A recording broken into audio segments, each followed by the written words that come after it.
innal hamdalillah nahmaduhu wa nasta'inuhu wa nu'minu bihi wa natawakkalu alayhi wa na'udhu billahi min shururi anfusina wa min sayyiati a'malina man yahdihillahu fala mudilla lahu wa man yudlilhu fala hadiya lahu ashhadu an la ilaha illallah wa ashhadu anna muhammadan abduhu wa rasuluhu arsalahu bil huda wa dinil haqq liyudhhirahu ala ad-din kullihi walau karihal mushrikun. Allahumma salli ala muhammadin wa ala ali muhammad kama sallaita ala ibrahim wa ala ali ibrahim wa barik ala muhammadin wa ala ali muhammad kama barakta ala ibrahim wa ala ali ibrahim innaka hamidum majid. Amma ba'd fa inna khayral kalami kalamullah wa khayrus sunan sunan muhammadin mustafa sallallahu alayhi wa sallam wa sharral umuri muhdathatuha wa kullu muhdathatin bid'ah wa kullu bid'atin dalalah wa kullu dalalatin finnar. A'udhu billahi minash shaitanir rajim. Bismillahir rahmanir rahim. Ya ayyuhan nasu ittaqu rabbakumul ladzi khalaqakum min nafsin wahida wa khalaqa minha zawjaha wa batha minhuma rijalan kathiran wa nisaa wattaqullaha alladzi tasaaluna bihi wal arham innallaha kana alaykum raqiba. Bismillahir rahmanir rahim. Ya ayyuhalladhina amanu ittaqullaha haqqa tuqatih wa la tamutunna illa wa antum muslimun. Ya ayyuhan nas usikum ayyaya awwalan bitaqwallah. ബഹുമാന്യരായ സത്യവിശ്വാസികളെ, വിശ്വാസിനികളെ, സർവലോക രക്ഷിതാവായ അള്ളാഹുവിൻ്റെ നിയമനിർദ്ദേശങ്ങൾ ജീവിതത്തിൻ്റെ എല്ലാ മേഖലകളിലും പാലിക്കണമെന്ന് ആമുഖമായി ഓർമ്മപ്പെടുത്തുകയാണ്, വസിയ്യത്ത് ചെയ്യുകയാണ്. ഇസ്ലാമിക പ്രമാണങ്ങൾ എന്ന് പറഞ്ഞാൽ അത് രണ്ട് കാര്യങ്ങളാണ്. ഒന്നാമത്തത് വിശുദ്ധ ഖുർആനാണ്. രണ്ട്, പ്രവാചകൻ സല്ലല്ലാഹു അലൈഹി വസല്ലമയുടെ സുന്നത്തുകളാണ്. ഒരു മുസ്ലിമിനെ സംബന്ധിച്ചിടത്തോളം അവൻ്റെ ജീവിത രേഖ എന്ന് പറഞ്ഞാൽ അത് ഈ പ്രമാണങ്ങൾക്കനുസരിച്ചായിരിക്കണം. നബിചര്യകൾക്കാണ് നമ്മൾ സുന്നത്തുകൾ എന്ന് പറയാറുള്ളത്.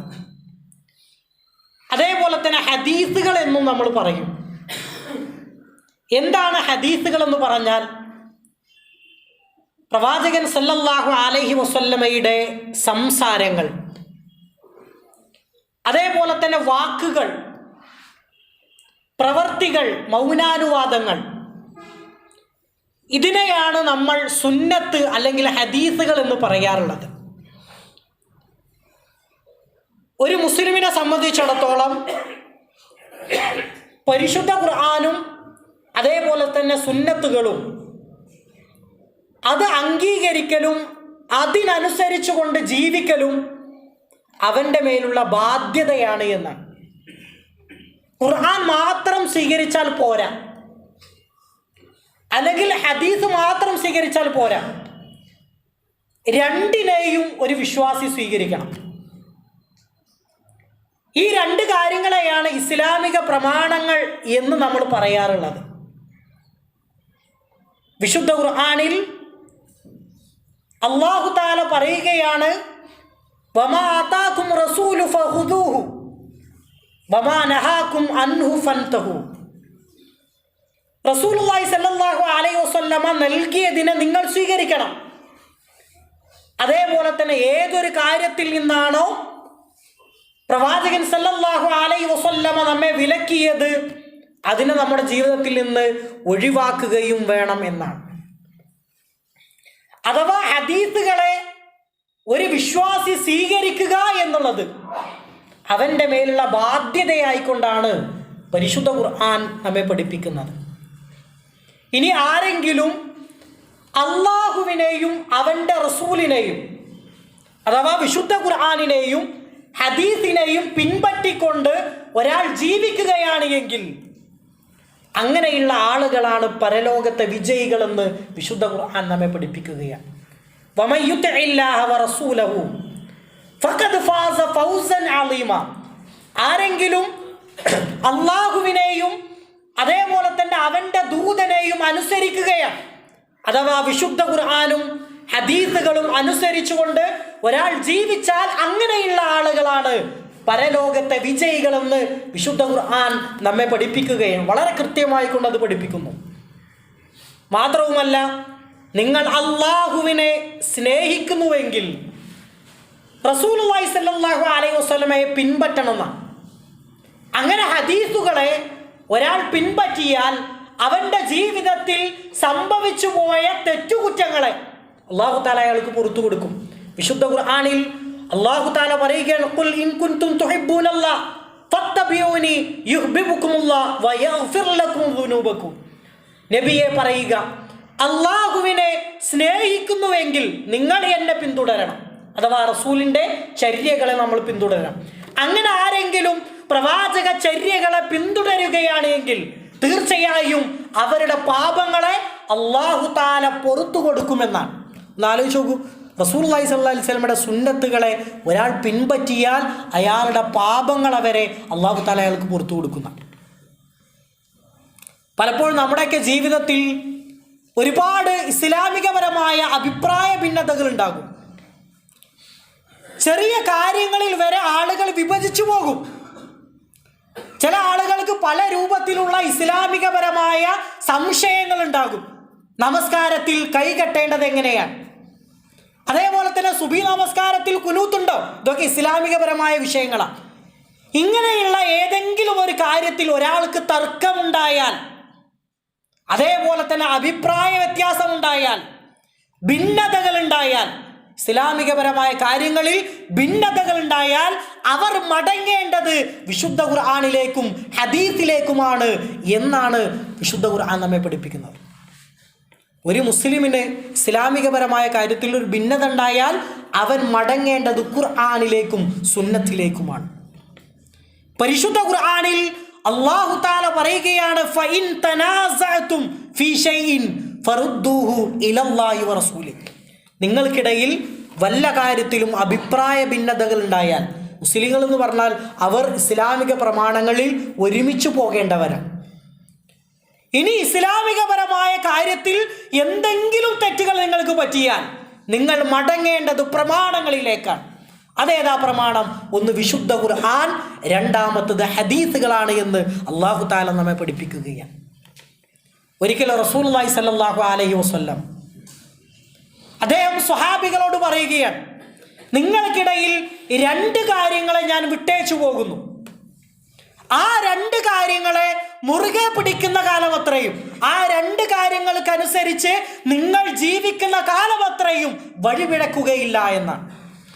റസൂലുള്ളാഹി സ്വല്ലല്ലാഹു അലൈഹി വസല്ലം പറഞ്ഞു, തറക്തു ഫീകും അംറൈൻ, രണ്ട് കാര്യങ്ങൾ നിങ്ങളിൽ ഞാൻ വിട്ടേച്ചു പോകുന്നു. ആ രണ്ട് കാര്യങ്ങളെ നിങ്ങൾ മുറുകെ പിടിക്കുകയാണ് എങ്കിൽ ഒരിക്കലും വഴിപിഴക്കുകയില്ല. ഏതൊക്കെയാണ് ആ രണ്ട് കാര്യങ്ങൾ? ഒന്ന് കിതാബല്ലാഹ്, ഒന്ന് അല്ലാഹുവിൻ്റെ ഗ്രന്ഥമാണ്. രണ്ടാമത്തത് വസുന്നത റസൂലി, പ്രവാചകൻ സല്ലല്ലാഹു അലൈഹി വസല്ലമയുടെ സുന്നത്തുകളാണ്. ഈ രണ്ട് കാര്യങ്ങളിൽ ഒരാൾ കണിശത പാലിച്ചാൽ പിന്നെ അവരൊരിക്കലും വഴിപിഴക്കുകയില്ല എന്ന്. ഇത് വളരെ കൃത്യമായി കൊണ്ട് നമ്മെ പഠിപ്പിക്കുക. ഒന്ന്, നബി സല്ലല്ലാഹു അലൈഹി വസല്ലമയെ അനുസരിക്കണം, സുന്നത്തുകളെ നമ്മൾ പിൻപറ്റണം. എത്ര സുന്നത്തുകളെ ജീവിതത്തിലേക്ക് പകർത്താൻ നമുക്ക് സാധിക്കുമോ ആ സുന്നത്തുകളൊക്കെ നമ്മുടെ ജീവിതത്തിലേക്ക് കൊണ്ടുവരണം. ഒരു മുസ്ലിമിനെ സംബന്ധിച്ചിടത്തോളം അവൻ്റെ പ്രമാണങ്ങൾ എന്ന് പറഞ്ഞാൽ വിശുദ്ധ ഖുർആനും അതേപോലെ തന്നെ സുന്നത്തുമാണ്. എന്ത് വിഷയമുണ്ടായാലും, നമ്മൾക്കിടയിൽ എന്ത് അഭിപ്രായ ഭിന്നതയുണ്ടായാലും നമ്മൾ മടങ്ങേണ്ടത് ഈ 2 പ്രമാണങ്ങളിലേക്കാണ്. ഇനി ഈ അടുത്ത കാലത്ത് നമ്മൾ ധാരാളമായി കൊണ്ട് കേൾക്കുന്ന ഒരു പദമാണ് ഹദീസ് നിഷേധം എന്നുള്ളത്. ഒരുപാട് തവണ നമ്മൾ കേട്ടിട്ടുണ്ടാവും ഹദീസ് നിഷേധം എന്നുള്ളത്. എന്താണ് ഹദീസ് നിഷേധം എന്ന് പറഞ്ഞാൽ? റസൂലുള്ളാഹി സ്വല്ലല്ലാഹു അലൈഹി വസല്ലമയിൽ നിന്ന് സ്ഥിരപ്പെട്ടു വന്ന ആയിരക്കണക്കിന് ഹദീസുകളുണ്ട്, ഒരുപാട് ഹദീസുകളുണ്ട്. രാവിലെ മുതൽ നമ്മൾ നമ്മുടെ വിരിപ്പിൽ നിന്ന് എണീക്കുന്നത് മുതൽ തിരിച്ച് നമ്മുടെ വിരിപ്പിലേക്ക് എത്തുന്നത് വരെ ഒരു മുസ്ലിം അവൻ്റെ ജീവിതത്തിൽ പാലിക്കേണ്ട ആയിരക്കണക്കിന് ഹദീസുകൾ റസൂലുള്ളാഹി സ്വല്ലല്ലാഹു അലൈഹി വസല്ലമയിൽ നിന്ന് റിപ്പോർട്ട് ചെയ്യപ്പെട്ടു വന്നിട്ടുണ്ട്. ഈ ഹദീസുകളെ ഒരാൾ പറയാണ്, ഈ ഹദീസ് ഇന്ന ഹദീസ് അത് എൻ്റെ ബുദ്ധിക്ക് യോജിക്കൂല, അതല്ലെങ്കിൽ അതെങ്ങനെ ഇപ്പോൾ ശരിയാകും, അതല്ലെങ്കിൽ ഒരാൾ ഹദീസുകളെ പരിഹസിക്കുക, പ്രവാചകൻ സല്ലല്ലാഹു അലൈഹി വസല്ലമയുടെ ഏതെങ്കിലും ഒരു ഹദീസുകളെ ഒരാൾ പരിഹസിക്കുകയാണെങ്കിൽ, ഇങ്ങനെയുള്ള കാര്യങ്ങളെ പറയുന്ന പേരാണ് ഹദീസ് നിഷേധം എന്നുള്ളത്. നമ്മൾ ഒരിക്കലും റസൂലുള്ളാഹി സ്വല്ലല്ലാഹു അലൈഹി വസല്ലമയിൽ നിന്ന് ഒരു ഹദീസ് സ്ഥിരപ്പെട്ടു വന്നാൽ അത് ഏത് ചെറിയ ഹദീസാകട്ടെ, നമ്മുടെ ബുദ്ധിക്ക് യോജിക്കാത്തതാണെങ്കിലും റസൂലുള്ളാഹി സ്വല്ലല്ലാഹു അലൈഹി വസല്ലമയിൽ നിന്ന് ഒരു ഹദീസ് സ്ഥിരപ്പെട്ടു വന്നാൽ അതിനെ സ്വീകരിക്കുക എന്നുള്ളത് നമ്മുടെ മേലുള്ള ബാധ്യത. അതാണ് ഞാൻ ആമുഖമായി കുറേ ആയത്തുകൾ ഊതി വെച്ചത്. റസൂലുള്ളാഹി സ്വല്ലല്ലാഹു അലൈഹി വസല്ലമയെ ഒരു വിശ്വാസി എന്ത് ചെയ്യണം? അനുസരിച്ചിരിക്കണം. അത് അവന്റെ ഈമാനിന്റെ ഭാഗമാണ്. ഹദീസുകളെ നിഷേധിക്കുക എന്നുള്ളത് ഏറ്റവും വലിയ പാപമായി കൊണ്ടാണ് പ്രമാണങ്ങൾ നമ്മളെ പരിചയപ്പെടുത്തി തന്നിട്ടുള്ളത്. ഹദീസുകൾക്ക് വിവിധ മർത്തബകളുണ്ട്. നമ്മളൊക്കെ കേട്ടിട്ടുണ്ടാവും സ്വഹീഹായ ഹദീസുകൾ, അതേപോലെ തന്നെ ഹസനായ ഹദീസുകൾ, ലഈഫായ ഹദീസുകൾ. ലഈഫായ ഹദീസുകൾ നമ്മൾ സ്വീകരിക്കാനോ അതിൻ്റെ പേരിൽ അമലുകൾ ചെയ്യാനോ പാടില്ല. ലഈഫായ ഹദീസ് എന്ന് പറഞ്ഞാൽ റസൂലുള്ളാഹി സ്വല്ലല്ലാഹു അലൈഹി വസല്ലമയുടെ പേരിൽ കള്ളം കെട്ടിച്ചമച്ച ഹദീസുകൾ എന്ന് പറയും. സ്വഹീഹായ ഹദീസ്, ഇപ്പോൾ ഒരു ഹദീസ് നമ്മൾ കേൾക്കുകയാണ്, അതിൻ്റെ സനദും മത്തിനും ഒക്കെ ശരിയാണ്, അത് നമ്മൾ സ്വീകരിക്കുക എന്നുള്ളത് നമ്മുടെ മേലുള്ള ബാധ്യതയാണ്. മാത്രവുമല്ല, ഒരു ഹദീസ് സ്വഹീഹാകണമെങ്കിൽ അതിൻ്റെ രീതിശാസ്ത്രം പരിശോധിക്കുന്ന വലിയൊരു വിജ്ഞാന കോശം തന്നെയുണ്ട്. അതിനെയാണ് ഉസൂലുൽ ഹദീസ് എന്ന് പറയും. ഒരു ഹദീസ് സ്വഹീഹാണെങ്കിൽ അതിന് ഒരുപാട് മർത്തബകളുണ്ട്. അതുകൊണ്ട് പരമാവധി ഹദീസുകളെ നമ്മുടെ ജീവിതത്തിലേക്ക് കൊണ്ടുവരാൻ നമുക്ക് സാധിക്കണം. സ്ഥിരപ്പെട്ടു വന്ന ഒരു ഹദീസിനെ ഞാൻ സ്വീകരിക്കൂല എന്ന് പറയാൻ നമ്മൾ പാടില്ല. ഹദീസുകളെ പരസ്യമായി കൊണ്ട് വിമർശിക്കാനോ അത് ഏറ്റവും വലിയ കുഫ്റാണ്. റസൂലുള്ളാഹി സ്വല്ലല്ലാഹു അലൈഹി വസല്ലമയെ ധിക്കരിക്കുന്നതിന് തുല്യമാണ്. മാത്രവുമല്ല, അല്ലാഹു തആല വിശുദ്ധ ഖുർആനിലൂടെ പറയുകയാണ്, വമൻ യഅസില്ലാഹ വറസൂലഹു ഫഖദ് ളല്ല ളലാലൻ മുബീന. ആരെങ്കിലും അള്ളാഹുവിൻ്റെ ദൂതരെ ധിക്കരിക്കുന്ന പക്ഷം അവൻ വ്യക്തമായ വഴികേടിലാണ് എന്ന്. ഒരു വിശ്വാസിയെ സംബന്ധിച്ചിടത്തോളം അവൻ ഭക്ഷണം കഴിക്കേണ്ടത് എങ്ങനെയാണ്, ഒരാളോട് സംസാരിക്കേണ്ടത് എങ്ങനെയാണ്, അവൻ്റെ സ്വഭാവം എങ്ങനെയായിരിക്കണം, അതേപോലെ തന്നെ അവൻ കിടപ്പറയിലേക്ക് എത്തിയാൽ ഏതൊക്കെ കാര്യങ്ങൾ ചെയ്യണം, നമസ്കാരത്തിലെ പ്രാർത്ഥനകൾ, നമസ്കാരത്തിൻ്റെ രൂപങ്ങൾ, സക്കാത്ത്, ഇങ്ങനെ ഒരു മുസ്ലിമിൻ്റെ ജീവിതത്തിൽ ആവശ്യമായ എല്ലാ കാര്യങ്ങളും റസൂലുള്ളാഹി സ്വല്ലല്ലാഹു അലൈഹി വസല്ലമ ഹദീസുകളിലൂടെ നമ്മെ പഠിപ്പിക്കുകയുണ്ടായി. അത് കൃത്യമാണ്. ഒരുപാട് ആളുകൾ ഹദീസുകൾ മനഃപ്പാഠമാക്കുന്ന ആളുകൾ നമുക്ക് കാണുവാൻ സാധിക്കും. സ്വഹാബികളായ ഒരു ഹദീസ് എന്ന് പറഞ്ഞാൽ ഒരു അറിവാണ്. അവരൊരു ഹദീസ് കേട്ടാൽ അത് മറ്റുള്ളവർക്ക് പഠിപ്പിച്ചു കൊടുക്കാനാണ് സ്വഹാബികളായ ആളുകൾ ശ്രദ്ധിച്ചിരുന്നത് എന്നാണ്. മഹാനായ അബ്ദുല്ലാ റളിയല്ലാഹു അൻഹു, അദ്ദേഹത്തെ പറ്റി പറയുക മുത്തബിഉ സുന്ന എന്ന, ഹദീസുകളെ അങ്ങേയറ്റം സ്നേഹിക്കുന്ന ഒരു വ്യക്തി. ഏതൊക്കെ ഹദീസ് ഉണ്ടോ അത് എൻ്റെ ജീവിതത്തിലേക്ക് കൊണ്ടുവരാൻ പറ്റുമോ അതൊക്കെ തൻ്റെ ജീവിതത്തിലേക്ക് കൊണ്ടുവന്നിരുന്ന ഒരു സ്വഹാബിയായിരുന്നു മഹാനായ അബ്ദുല്ലാ റളിയല്ലാഹു അൻഹു. അദ്ദേഹം ചരിത്രത്തിൽ മുത്തബിഉ സുന്ന എന്ന പേരിലാണ് അറിയപ്പെടുന്നത്. മാത്രമല്ല സഹോദരങ്ങളെ, ആരെങ്കിലും റസൂലുള്ളാഹി സ്വല്ലല്ലാഹു അലൈഹി വസല്ലമയെ പിൻപറ്റിക്കൊണ്ട് ജീവിച്ചാൽ, അഥവാ അവൻ്റെ വസ്ത്രത്തിൽ, അവൻ്റെ വേഷത്തിൽ, അവൻ്റെ പ്രവർത്തികളിൽ, അവൻ്റെ അമലുകളിലൊക്കെ അള്ളാഹുവിൻ്റെ റസൂലിനെ പിൻപറ്റിക്കൊണ്ട് ഒരാൾ ജീവിച്ചാൽ അയാൾക്ക് സ്വർഗമാണ് എന്നാണ്. റസൂലുള്ളാഹി സ്വല്ലല്ലാഹി അലൈഹി വസല്ലം പറഞ്ഞു, കുല്ലു ഉമ്മത്തി യദ്ഖുലൂനൽ ജന്ന, എൻ്റെ ഉമ്മത്തിലെ എല്ലാ ആളുകളും സ്വർഗത്തിലേക്ക് പ്രവേശിക്കും. പ്രവാചകൻ സ്വല്ലല്ലാഹു അലൈഹി വസല്ലമയുടെ ഉമ്മത്തിൻ്റെ മാത്രം പ്രത്യേകതയാണ്, എൻ്റെ ഉമ്മത്തിലെ മുഴുവൻ ആളുകളും സ്വർഗത്തിലേക്ക് പ്രവേശിക്കും.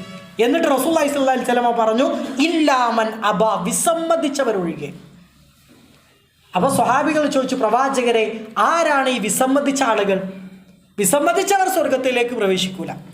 അപ്പോൾ റസൂലുള്ളാഹി സ്വല്ലല്ലാഹി അലൈഹി വസല്ലം പറയുകയാണ്, വമൻ അതാഅനി ദഖലൽ ജന്ന, ആരെങ്കിലും എന്നെ അനുസരിച്ചാൽ അഥവാ എൻ്റെ സുന്നത്തുകളെ സ്വീകരിച്ചുകൊണ്ട് ഒരാൾ ജീവിച്ചാൽ ദഖലൽ ജന്ന, അവൻ സ്വർഗത്തിലേക്ക് പ്രവേശിക്കും. ഇനിയോ വമൻ അസ്വാനി ഫഖദ് അബ, ആരെങ്കിലും എൻ്റെ ചര്യകളോട് വിമുഖത കാട്ടിയാൽ, എൻ്റെ ചര്യകളെ ധിക്കരിച്ചാൽ അവനാണ് വിസമ്മതിച്ചവൻ എന്നാണ്.